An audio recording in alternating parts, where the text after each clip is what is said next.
attention to be on you, not on me.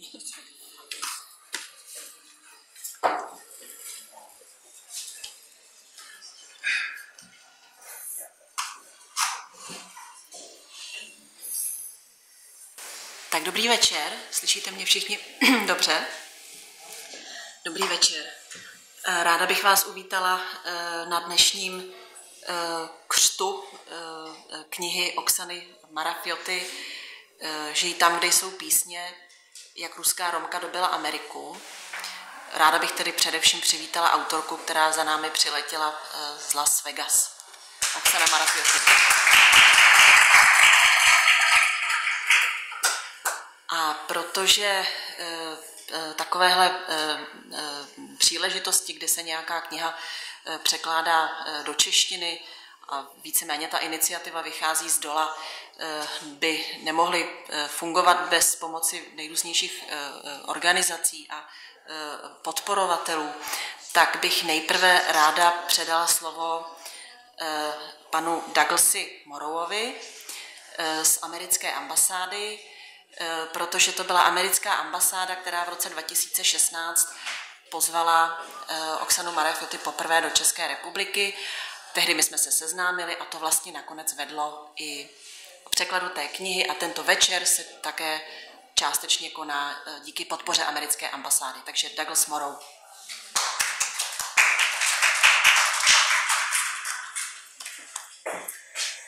Dobrý večer všem, jsem velmi rád, jako představitel velvyslanectví USA.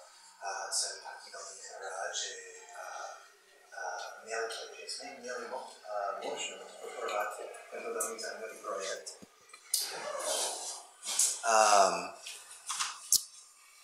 To je velmi zajímavé pro nás vidět tuto spisovatelku, která je zároveň Romka, univerzitní profesorka a taky imigrantka do Ameriky. A doufám, že to je pro vás taky tak zajímavé. Děkuji vám, že jste přišli sem a přeji vám velmi, velmi hezký večer.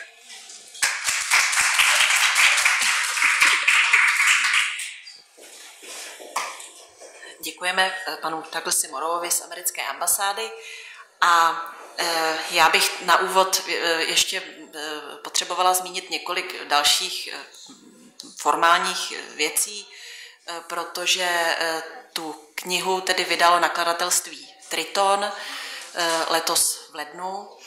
Z nakladatelství Triton se dnes nikdo nemohl dostavit, ale srdečně vás zdraví a jsou velmi rádi, že Oksana knihu dnes večer pokřtí.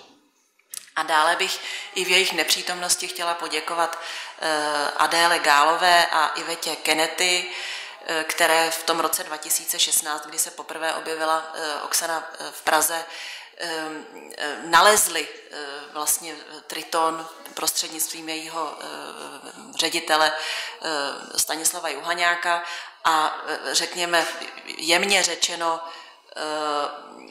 ho přesvědčili, že je potřeba tuto knihu přeložit, přestože to nebyla úplně standardní doména tohoto nakladatelství.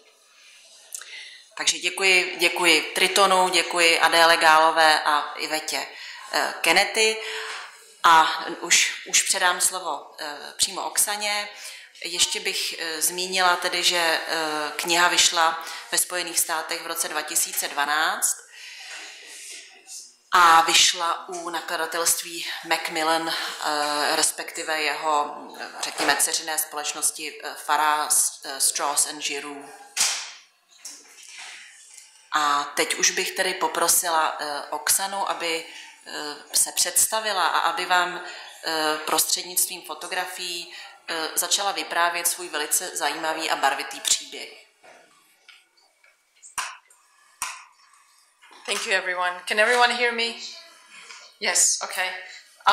It's a pleasure being here. I'm very honored by everyone who participated in organizing this event, and I want to thank everyone, the U.S. Embassy, the publisher, Karolína, for translating. Without that, this would not happen in the first place. And what can I say about writing this book? It started off with a family history. Give me 1 second. Am I doing it the right way? Maybe I didn't turn it. Yep. There you go. That's the biggest problem, when it's not turned on. It started with family history. I immigrated to the United States. I became very quickly part of the American culture, and for some period in my life, in my 20s and 30s, I forgot where I came from because I was too caught up in being part of a new culture, which is part of the growing up. And at some point in my life, I started to write a lot, and I wrote a paranormal thriller, and I thought it was very fun. I offered it to a few agents, and one of the agents said, the thriller sounds interesting, but your life story sounds fascinating. Why don't you write about that? So that's how the journey started. And it was kind of the process of writing the book became then a process of refamiliarizing myself with my own culture. And many of us are not fortunate enough to do that. We forget many things about where we come from. But sometimes, either by your own orchestration or by a certain set of events, you come to learn about yourself again. And this is what happened when I wrote this book. Sorry. I'm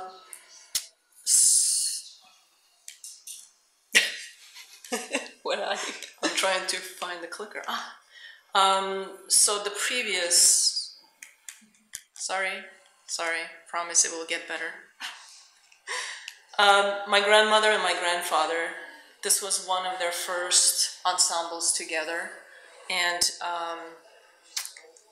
they went on to perform all over, mostly the Soviet Union bloc, and my grandmother and my grandfather both were very well-known Russian Romany performers, and I really got to know them by writing this life story.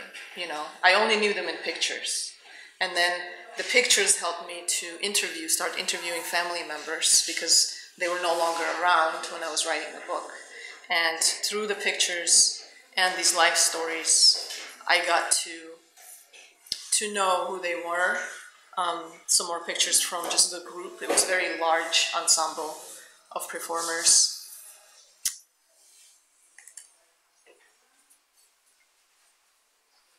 My grandparents were very, very aware of the need to preserve cultural traditions through music, through art. They believe that that's the purest form of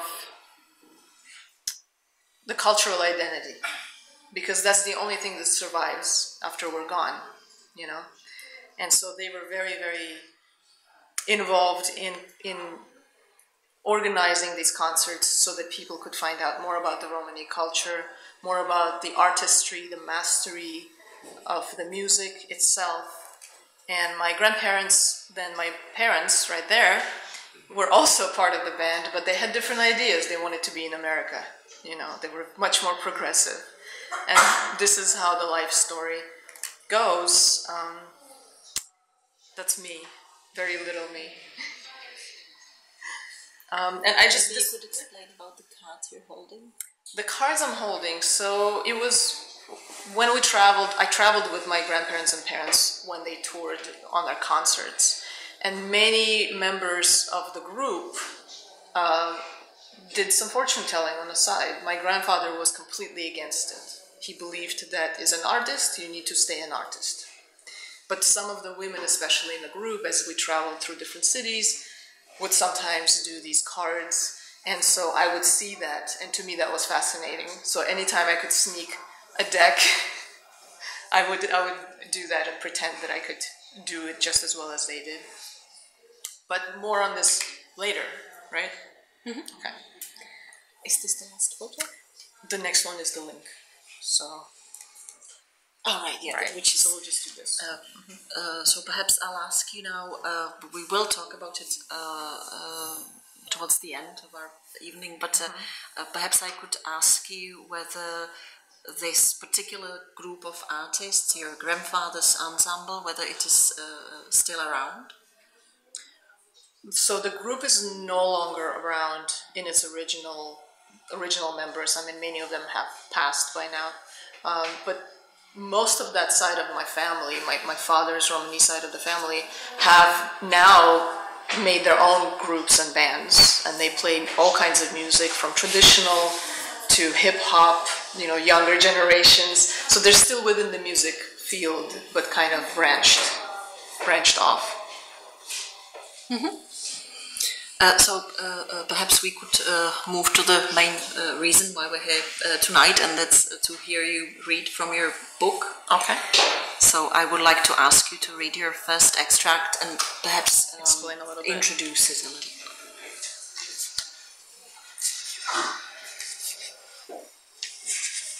So immigrating from Soviet Union was nearly impossible, you know. It was such a strenuous process for people to even get to the point where you could see someone at an American embassy who would then interview you and decide your fate. And that was the event, if that even happened. Some people had to wait for years. So I begin the book with that interview because it was a decisive point in my life as a child. So it's the very first chapter, called American Cheese.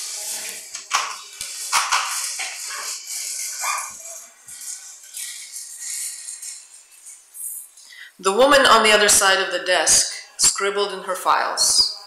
I studied her with interest. Perfectly manicured nails, killer perm, and a beige pantsuit with the American Embassy ID clipped to the left breast pocket. She warmed us now and then with one of those smiles that make you want to ask its owner to be your child's godparent, even if you're only just met. She didn't look like someone who held the fate of my family in her hands. Before the interview that morning, Mom had instructed Dad not to speak, for two reasons. First, he couldn't complete a sentence without swearing, and second, and more important, he always said the wrong thing. The woman looked up from her paperwork and turned to my father. In a version of Russian that made me feel like I was teetering on a balance beam along with her, she said, Mr. Kopolenko, tell why you won't exist in United States. I stared at Dad's fedora, thankful that at least he had given up his earrings for the day. Mom tightened her grip on her purse, and my 8-year-old sister, Roxy, stopped swinging her legs. Dad straightened, cleared his throat, and said in an equally precarious English, I won't play with B.B. King. I great gypsy musician and he like me. When he hear me play, we'll be rich. Here, I great musician too, but nobody knows. We live in 1980s, but feels like 1880s. Russian peoples only like factory and tractor. I know drive tractor, I play guitar. Her name Aphrodite. Also, he lifted his index finger to stress the importance of what was coming next. I super good healer. I heal peoples. If you have hemorrhoid, I fix. I take tumor with bare hands. In Russia, I not free. I go to jail, you understand? When he said that, I was mortified, my eyes jumping between him and the awfully quiet American, and my mom, who'd plastered on a smile like a fresh Band-Aid.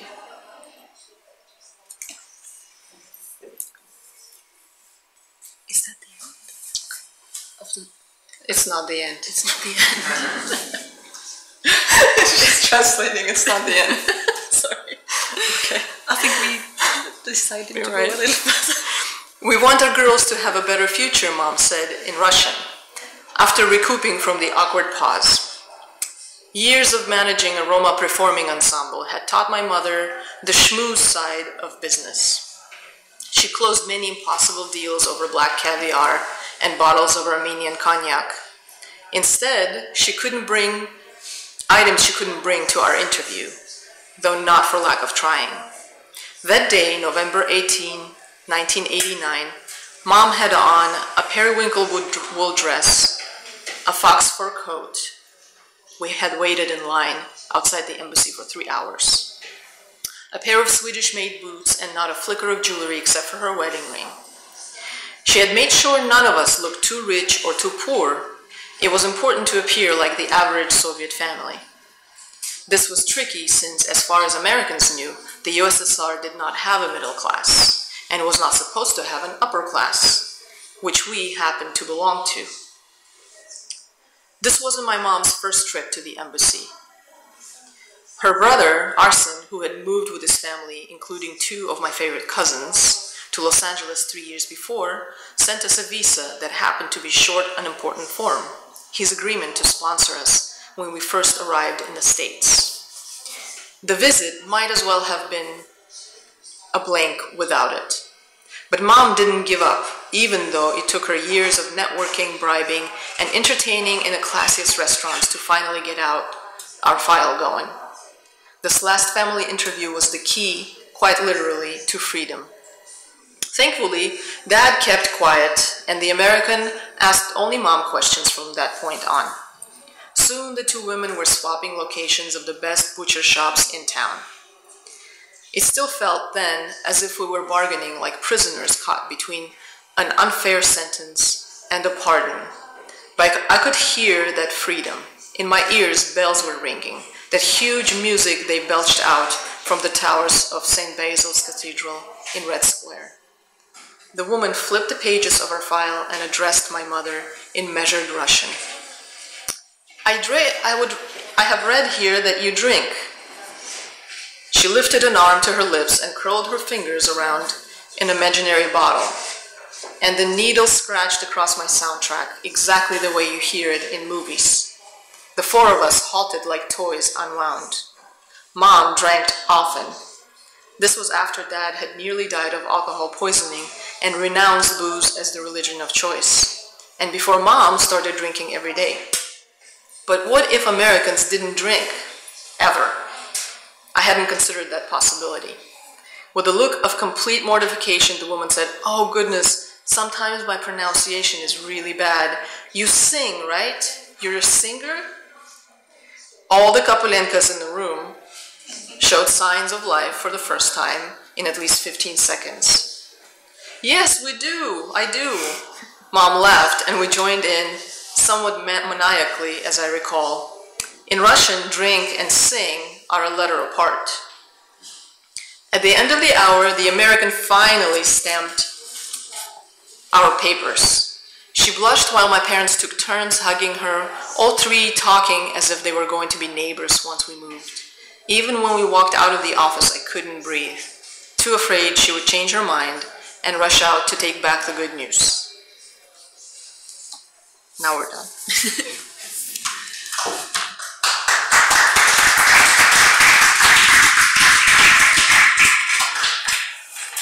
So the beginning of the novel is in a somewhat the beginning of the memoir, I should say, is in a somewhat lighter mood. It's quite cheerful, quite funny, and it's beginning of a new chapter in your family life. But later in the memoir, you speak about some extremely intimate topics connected with your family. How hard was it to speak about these very intimate moments in your life? Well, it was so hard that I rewrote the book 7 times. Each time becoming more honest, more authentic, and coming to terms with the fact that sometimes you need to share, and that's the best way to heal. And I mean, the way for me to deal with very serious issues was to look at them through the lens of a bit of humor, you know, even if it's sad. And I've heard someone say that that humor is the most difficult thing to write.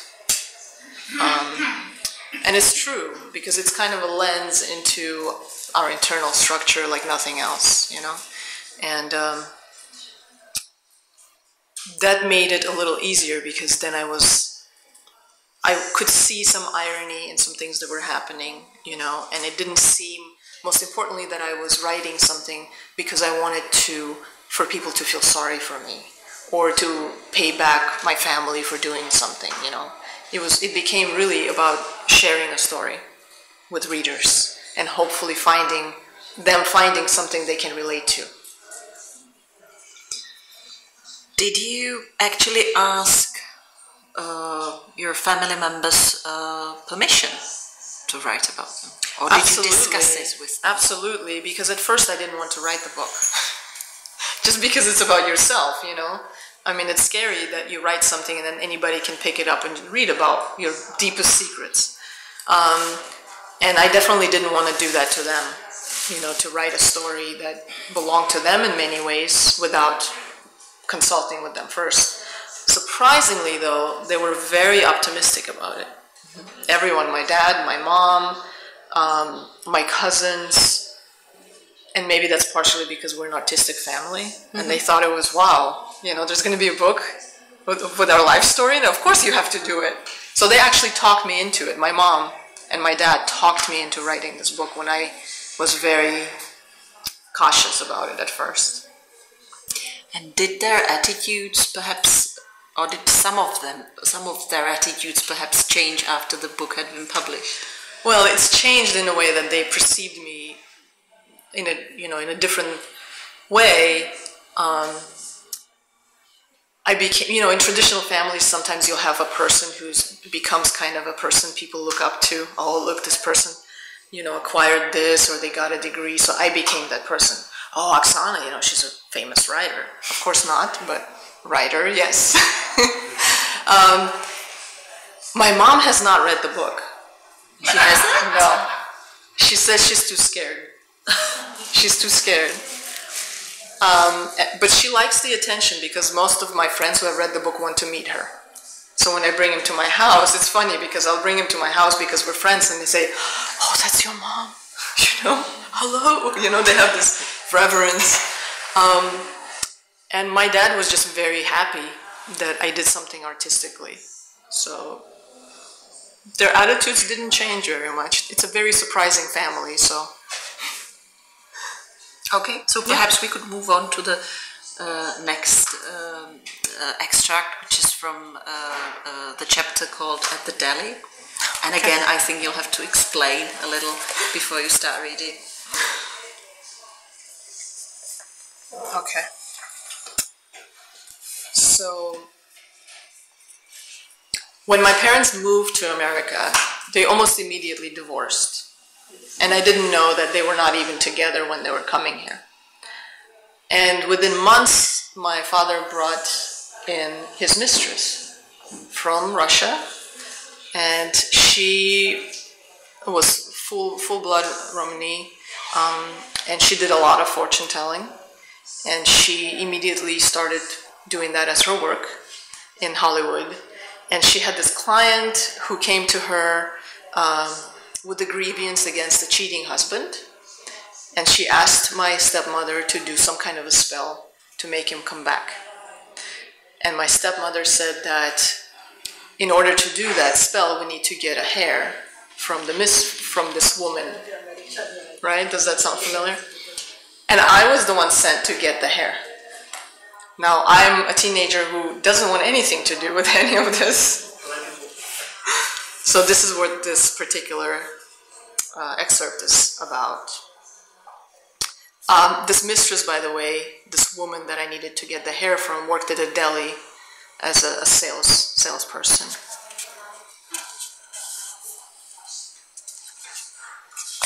Delis are cheerful. You come in and you're instantly enveloped by bright lights and the aroma of cold cuts and fresh bread. not the atmosphere in which to reach over the counter and snatch a handful of the clerk's hair. "What can I get you?" my unsuspecting victim asked. She was so thin, probably 4 of her could have fit into the other woman's velour pants, the wife's. And of course, she wore a hairnet. My brain scrambled for a solution, and I was beginning to lose feeling in my tongue. "I am supposed to buy roast beef," I finally managed. "How much?" "Can you show it to me?" I said. Ashley blinked a set of fake eyelashes before leaning over the glass case and pointing. The one right there?" And I said, "The one on the left?" "No, over there." I shook my head in embarrassment, which at this point was genuine. Very sorry. Can you show me from here?" I said. "If I buy the wrong one, my mother will beat me." It was a long shot, but it worked. The woman looked at me strangely, then walked around the corner and stood next to me, jabbing her finger at the glass. "The one that says roast beef, right there," she said. "Oh, I see, yes. So sorry, my reading is not so good," I said. A thin blonde hair beckoned from her upper sleeve.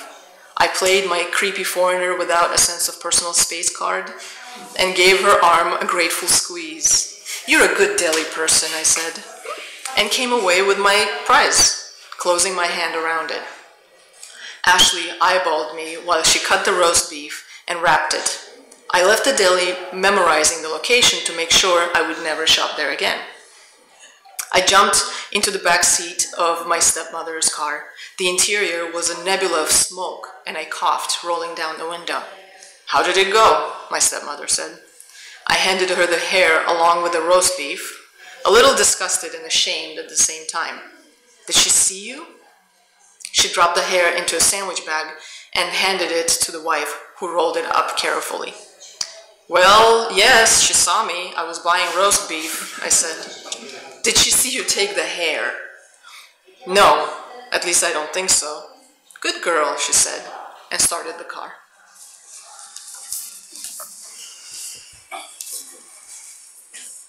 So I don't even know where to start asking questions here, because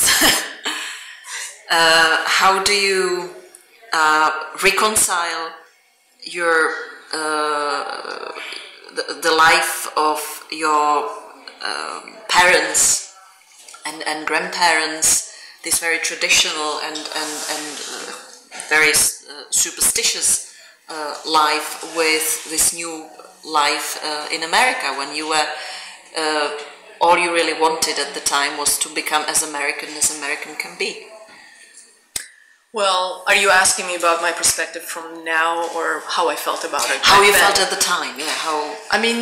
How you coped with the clash of the two worlds. So there's something in my book I describe as multiple nationality disorder. I don't know how many of you are familiar. When you belong to such powerful cultures, not just one, but maybe a couple or several, or maybe, you know, it doesn't have to be cultures, it could be social groups, and you pulled in every direction because every one of them expects you to be just identified by how they perceive identity to be. And so this is how it felt to me as a teenager, like I was being pulled in every direction, and I wasn't given, my voice was not given any power. So I think that was partially why I wanted to, you know, I was intentionally trying to separate myself from all of the past, from my parents and grandparents, and create my own identity. It was part of the rebellious kind of stage of learning who you are. Perhaps you could explain at this point the title of your book, okay. Because it was called something else in America and it is called something else here. Mm-hmm.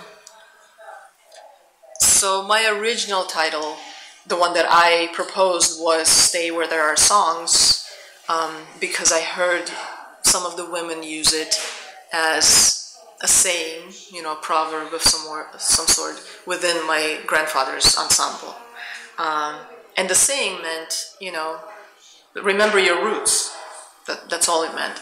But when I proposed it to the American publisher, they didn't think it was commercial enough, and they changed the title to American Gypsy.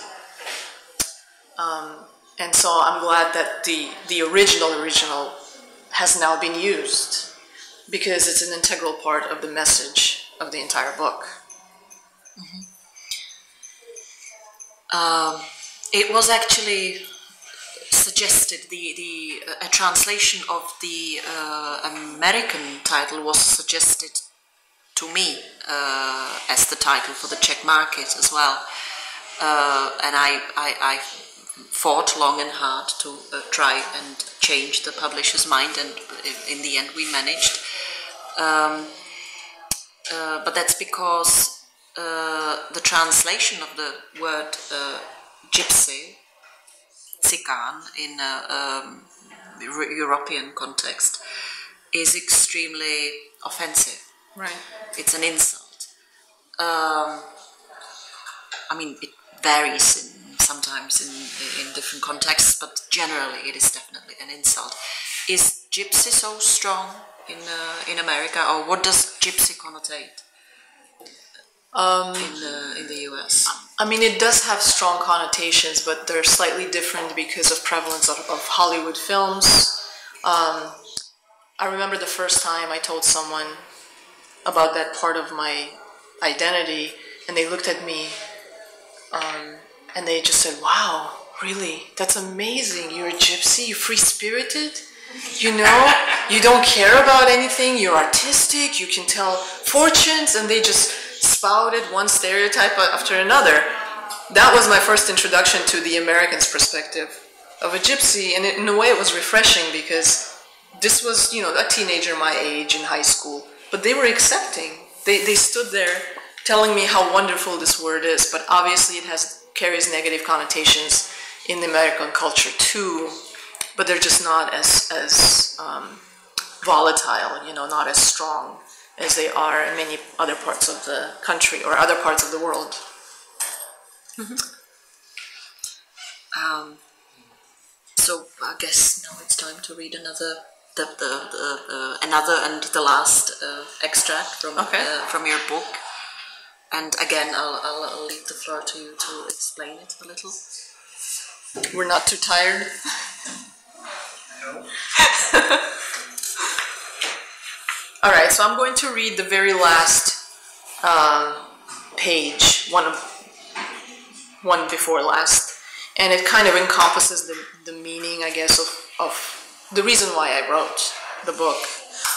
In this part, my mom and my sister and I are moving from Los Angeles to Las Vegas.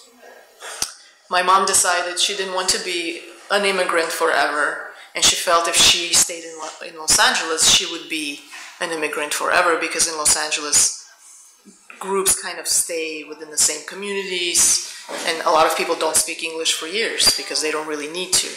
And so instead, she went to Vegas before this happens. She got a job in a casino, and she decided that she's going to make her own American future in Las Vegas. So in this passage, we are leaving in a car for Las Vegas. So there I was, a semi-American teenager leaving LA. Bereft, but in possession of substantially finer vocabulary than when I first set foot in Hollywood. The ragged skyline of my old home melted into smog, and the desert, drenched grapefruit orange by the setting sun, now breathed all around me. What's with the photo album? A photo album my father had given me before we left. My mom asked me, "What is with the photo album?" Her voice was balanced like a tightrope walker. "I'm thinking of doing some family research," I said. "Really? Why?" "I don't know. Maybe if I have kids someday, I could pass it on to them." Mom turned on the radio, where a cowboy was singing that he still believed in me. My sister was sleeping in the back seat, mouth open and drooling. We sped by a distant mountain with the word Calico written on it in giant uneven letters. "That's a ghost town," Mom said. Then she added, "Your father and I have lived through some amazing times. I could tell you stories. You know, if it helps your research. It might, I said, surprised by her offer. My mother hardly ever volunteered information on her life with Dad, but with the years, tales of her adventures with the Roma would gush out of her like water from a cracked dam. What are you thinking? Mom asked sometimes later. She'd left the window open and the air pounced at our hair. It's beautiful out here, I said. I'd never paid attention to this untouched country outside the metropolis. It was a perfectly chiseled sculpture, and yet wild and otherworldly, just like all of us. Thank you. Thank you very much. And Thank you.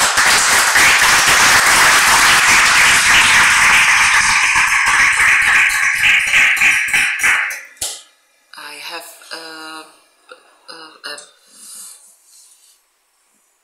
well, I have a question, obviously. Sorry. Okay, I have an answer. Cool. Maybe. But what is your home? That's one of those questions I was not prepared for. Sorry.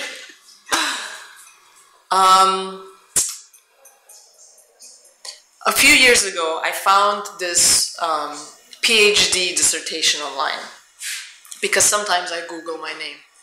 Sorry. Just to see if anything is coming out of nowhere. And this PhD dissertation by the student focused on this idea of, she called human cartography.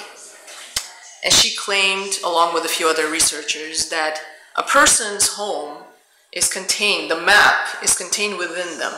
And it is the map of all the heritages that they are part of, which you cannot escape, you cannot avoid. You are imprinted with a map of your identity already. And she based this dissertation on my book. And so I think home is ultimately, even though you are influenced by others and by where you grow up, and even by your children when you get older, grandchildren, ultimately it's inside. It's you. You are home.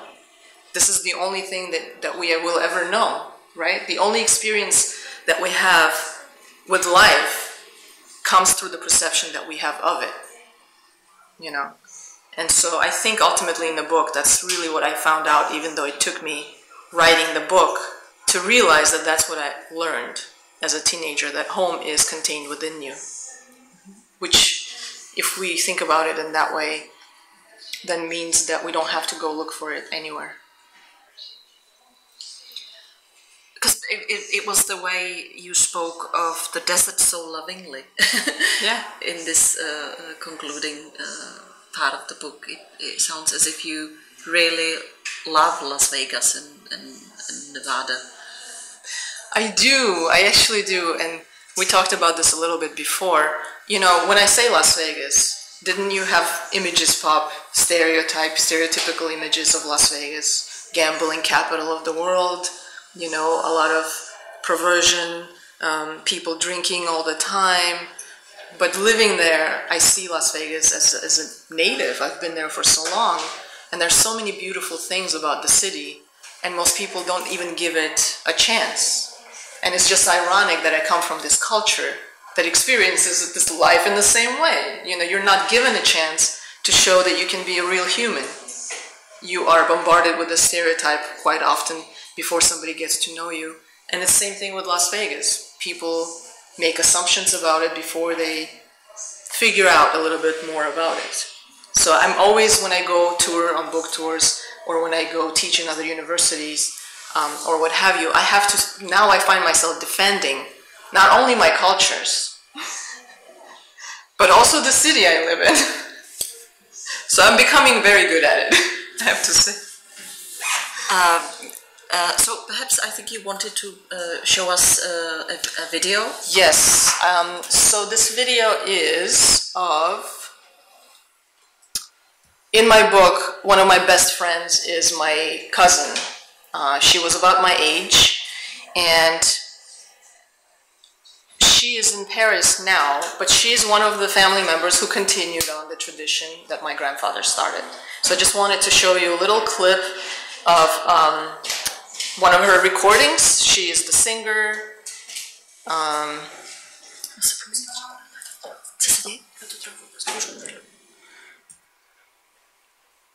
Jo, asi nejsme připojení, že? Pardon.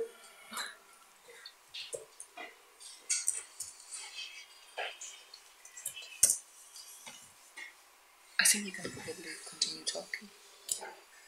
Okay. So anyway, she made this her life. She's started off on stage. We were both on stage when we were little, and she never stopped. She just continued. To this day, this is what she does. She has a daughter, and her daughter is on stage as well. And I suspect that if I had stayed in Russia, same thing would have happened to me. Don't you just love technology that you can now see your family across the world doing these incredible things, right?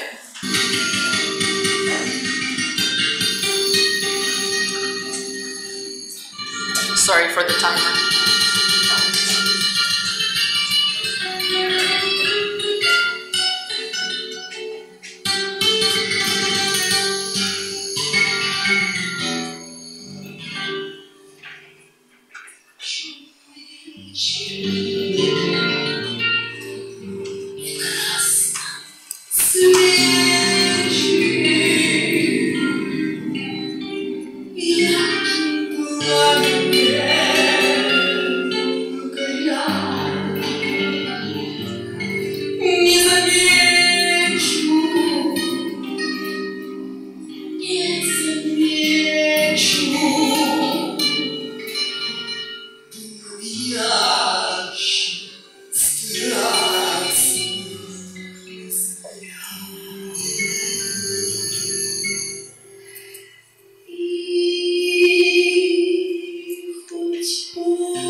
And that's, by the way, right there, the girl to her left is her daughter.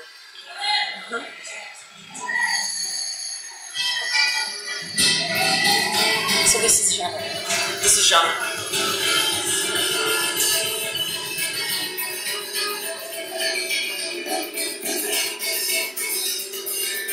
I don't know how to stop.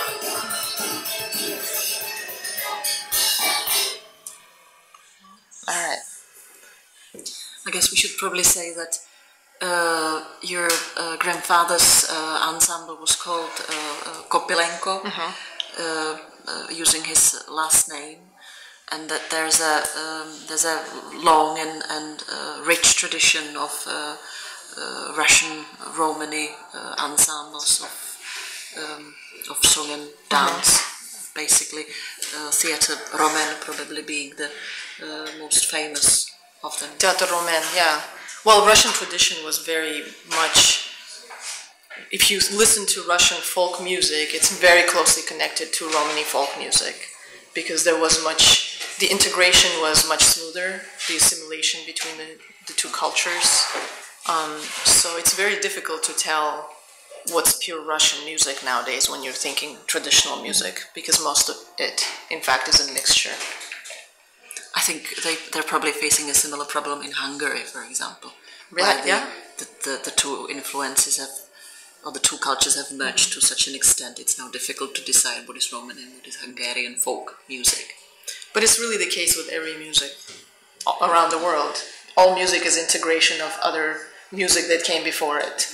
So if we think that there's such a thing as pure music, I would love to see it. I would love to see it.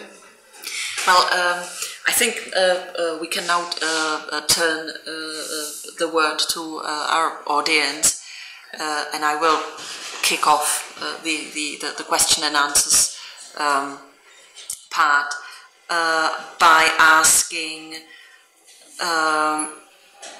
what your impressions were of the Czech Republic when you first visited it in December 2016. Because I think we talked about it. I think you had some very strong impressions. I did. You're asking specifically... asking about how you viewed the local Romani communities. The first thing that kind of I found striking is that there's a really strong sense of identity here. You know, in America... most Romani are so integrated into. I mean, America has been called a melting pot for a reason, right?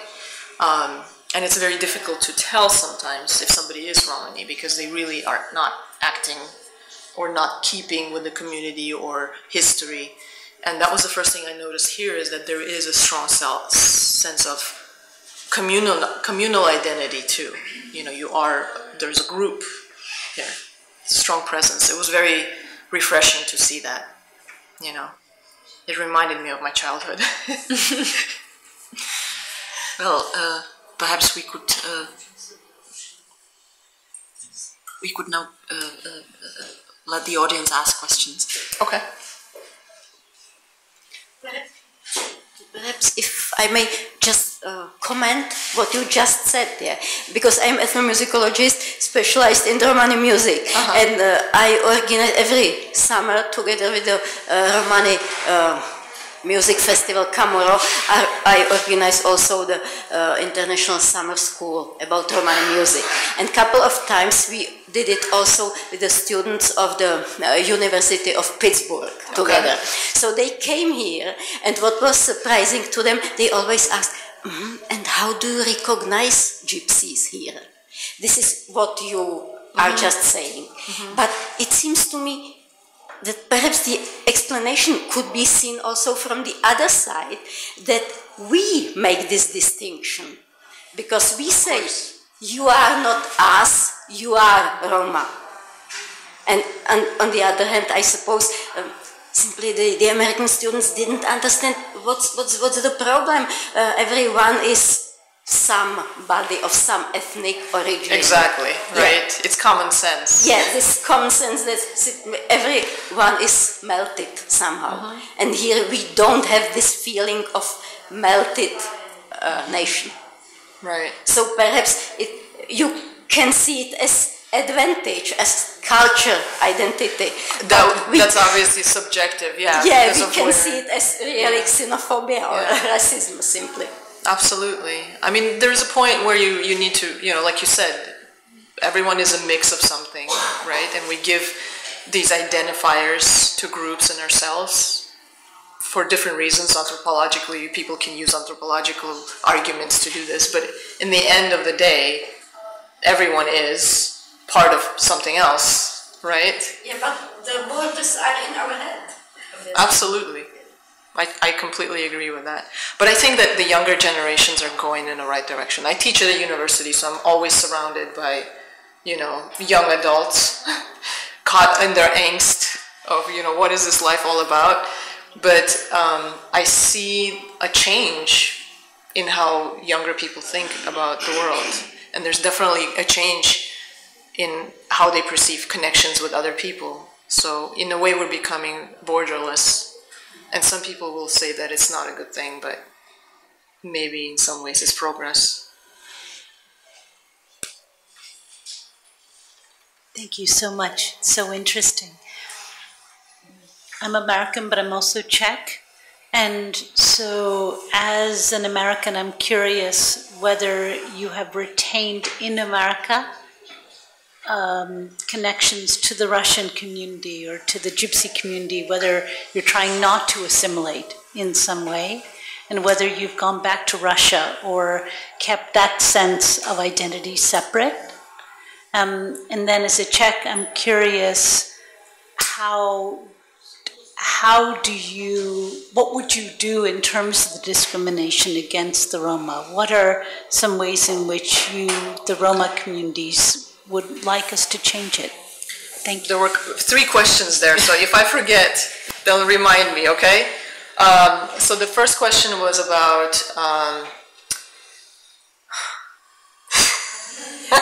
now I'm thinking about the last question. If I'm assimilating. So I believe I don't intentionally or actively seek out communities. I have a lot of Russian, Ukrainian, Roma friends. Now, thanks to social media, it's very easy to do. And I love those connections. They're my personal connections, friends that I know through personal experiences or through work. And I think that that's a lot. So I don't necessarily go out and try to find a specific community that I can be a part of. I guess I would call myself a global citizen. I want to be a part of everything, And again, I don't see the borders that separate Russian from Ukrainian, from Romani, from American. I mean, obviously, yes, there are certain differences, but I'm more intrigued by where we come together as a common animal. So the other question was, I have never gone to Russia. I have never been to Russia. I have family there still. I've never had the desire to be honest. I would love to go back to Armenia. And for those of you who have read the book, I have a very strong connection with my Armenian side of the family as well. And for some reason, that feels more like a homeland that Russia did, for several reasons. The last one, what would I do? I personally believe that the real change of perception is always in the hands of intellectuals and artists especially, across all fields. So if we want to change something, we can't talk at someone whose mind is already set, politicians, or people who are in power. What we can do, which I think would create better results, as for example as writers, to write different narratives. So for example, if we have Roma characters in books, they're always presented in one way. You can literally write down the characteristic traits of Roma characters in books and films. Isn't it correct? They're always very sensational. either in a good way or a bad way. And if you think about it, they're never quite human. You know, you never see a Romani character in a book who's just a lawyer, who happens to be also solving crimes on the side, who kind of also happens to be Romani. You know, no, it's always, oh, well, they're Roma, so they're eccentric. You know, and that takes the precedence. So I think as writers, we need to start rewriting those narratives and bringing in Roma characters who are not characters, you know, because characters are created. How many writers do we have in the audience? Okay, so characters are created. There's a very particular process that goes into it, right? So what we need to do then as creatives is to show Roma as humans, not book characters. You know, a human with a multitude of experiences, with various backgrounds, you know, maybe a Roma who is not part of their culture, who don't know very much about it, you know, human experience, something that's related to others. What is happening right now is that the way we write about Roma, I think, is doing a great disservice to the way others perceive the Roma. And until we start changing it as creatives, you know, showing Roma with multitude of experiences as ordinary people, until that changes, the bigger changes are almost impossible to create, because we are a storytelling creature. We learn about life as children through stories, and those stories then are embedded in us for the rest of our lives. Isn't it true? It's very difficult to change when we're adults. I really think that cultural activism is the #1 way to change the perception. Because also, I'm sorry, I'm so passionate about this part, you should have never asked me this. Teachers teach for books. So as writers, what you give your teachers, this is what they teach. And if teachers consistently see a character that is always stereotyped, unless they're researching on their own, they will never know the truth either. So this is a cycle where a character is being presented over and over and over. And that needs to change.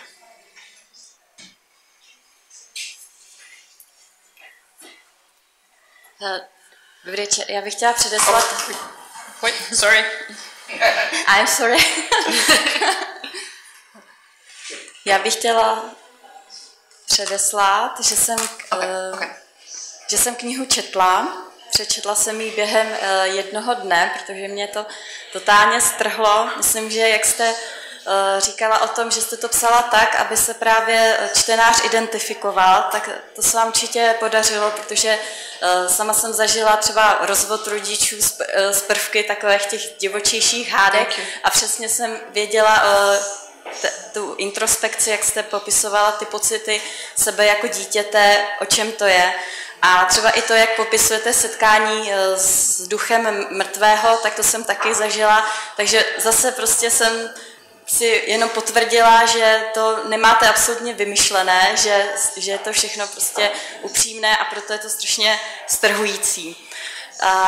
Chtěla bych se právě zeptat, to, co mě tam překvapilo, že vy tam popisujete třeba rozhovor svého tatínka s dědečkem, a přitom jste musela být ještě malá. A tak si říkám, kdy jste v sobě vlastně objevila poprvé nebo uvědomila si ten talent, že chcete psát, protože psala jste si deníky a působí to na mě tak, jako kdyby to už ve vás dřímalo a třeba i vaše okolí to o vás vědělo, protože vaše arménská teta vám vlastně posílala knížky a nejspíš vytušila, že nějaký ten talent ve vás je, ale vy jste přitom šla především tou cestou muzikantky, protože jste zřejmě chtěla se zavděčit svému tatínkovi.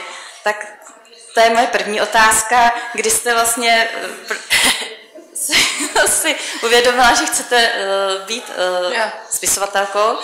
A druhá, ta se týká právě vaší sestřenice Žany a postoje vůbec jako k romství. Vy jste ji tam popisovala tak, že ona se za to nikdy nestyděla a dávala to najevo, zatímco vy po nějaké zkušenosti se školní šikanou a s předsudky společnosti se k té hrdosti na to být Romkou vlastně musela nějakým způsobem dopracovat. I v té Americe jste to vlastně jako teenager schovávala. tak vlastně, co bylo tady tím impulzem, že jste najednou řekla, nebo si uvědomila, že jste hrdá na to, kdo jste, z jakého prostředí pocházíte. Děkuji. Thank you. All right, so the first question, when did I know I wanted to be a writer? I was writing already when I was 6, 7, 8, at that time.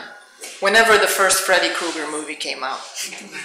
Because I was not happy, maybe it wasn't the first, Johnny Depp was in this one, I can't remember. I was not happy that the character of Johnny Depp was killed, so I decided to rewrite the story, and I started writing it, and from then I would just write pages and pages of other things, and you know, and I never stopped writing. I guess I never perceived writing as a serious thing that somebody could do, because in my family music was the serious thing that you did, right?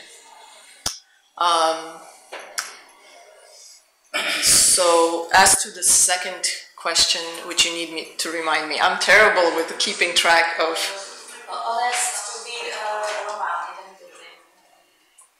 What was it again? Well, your cousin. Right, she was always proud. Yeah, and she when was did always proud. And how did that? And you were right. Hiding it. What made you change your attitude? To be honest, I mean, I always, you know, in my 20s and 30s, I would tell very close friends about my heritage, you know, being Roma and, you know, showing pictures or things like that. But I definitely didn't advertise it. So I would have to say that it was when I decided to write the book. And then I started doing the research. And I realized what I was a part of. I never really realized it. I didn't have anybody to teach me properly about my culture, because once we came to America and parents divorced, everyone was too busy surviving, you know?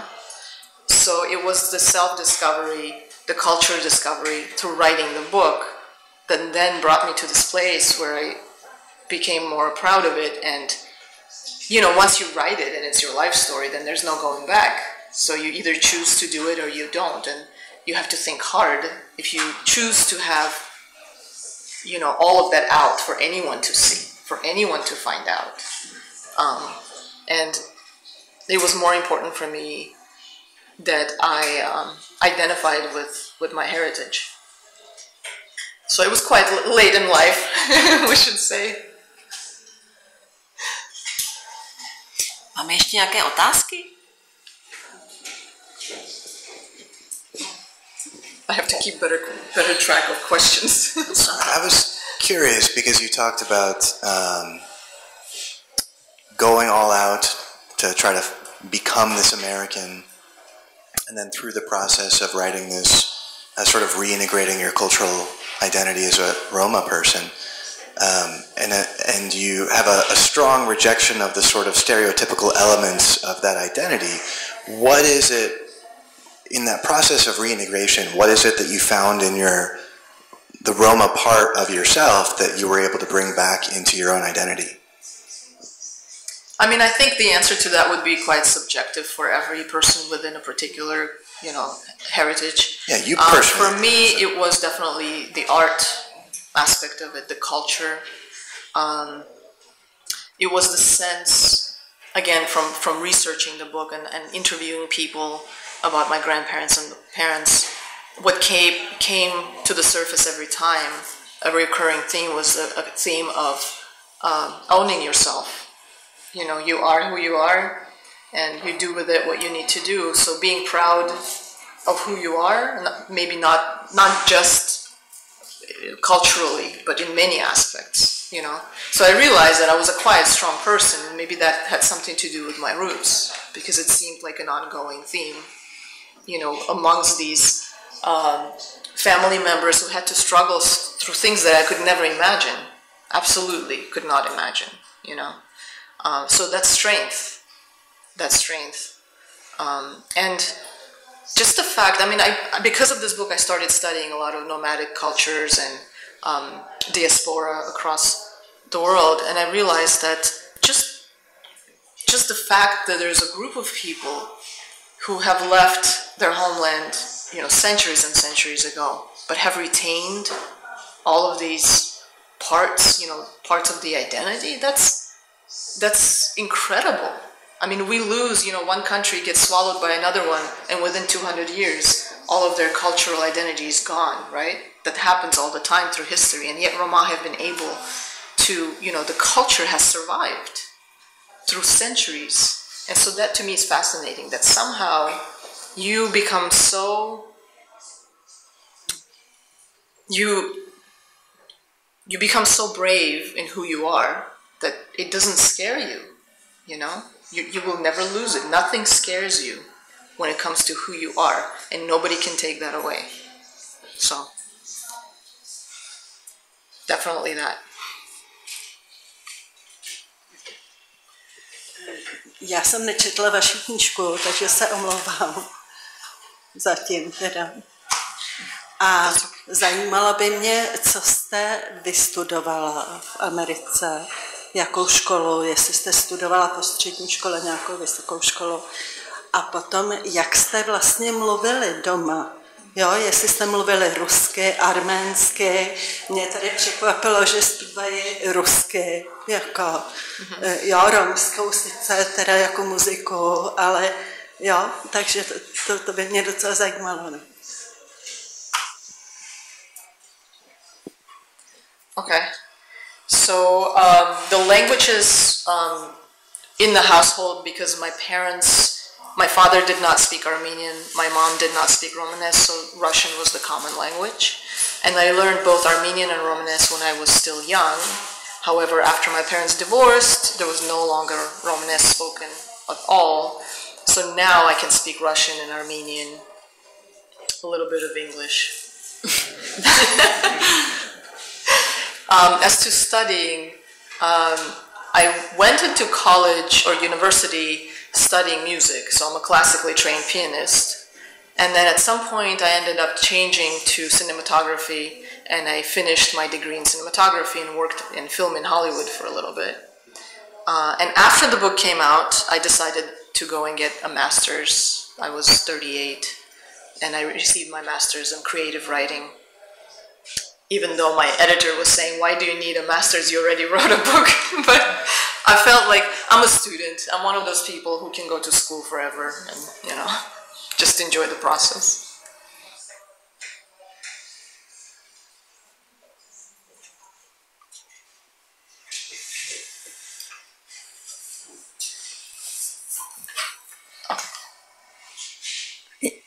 У меня такой вопрос. Вы умеете гадать? Читать с руки?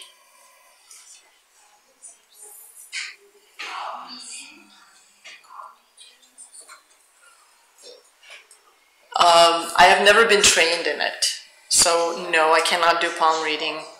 But should I tell them about my second idea for the book? Na to neexistuje škola. The what? I mean that my parents and grandparents never taught me. To je buď schůry dáno, nebo...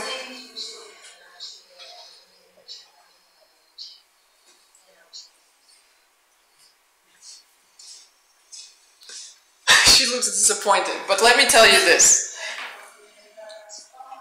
As I've gotten older, and I actually wanted to write a second memoir about writing the memoir, or this memoir, because as I started writing this memoir, I started experiencing visions, dreams that would come true, or, kind of premonitions, a lot of premonition and things like that, which is what my great-grandmother was said to have a gift in. And it was shocking to me because I resisted that part for so long. And all of a sudden, I started experiencing these things, so some kind of a door was open, and I don't know what to do with it.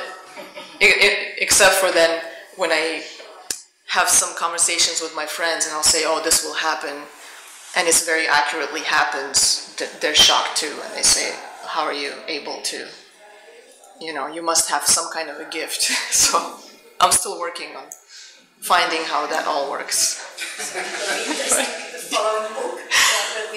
You know, I proposed actually the second one to one of my editors, and she said, "Oh my gosh, it would be a crazy book because it would openly then talk about everything that I resisted here." Then I would say, "Oh, by the way, come to think of it, maybe it's running in the family." You know. So perhaps we could mention that you've had another book published. Yeah, we could. No, we could. Yeah, we could. It hasn't been translated. There's another book that I published, I believe, last year. It's called Donati's Lunatics, and it is paranormal thriller based on a lot of my dad's stories, things that I didn't think that I could put in a memoir, so I just cast them as fiction. And it's very different from this book in that it's like an action movie. You know, a lot of fighting and running, and cars crashing, demons. Tak možná se čas pomalu naplnil, pokud nemáme žádné další dotazy, tak bych vám všem chtěla poděkovat za to, že jste dneska přišli, že jste si knížku přečetli, nebo si ji ještě v budoucnosti přečtete. A pro ty z vás, kdo máte knížku sebou, tak bych vás pozvala sem k Oksaně, aby vám ji podepsala. A hezký večer.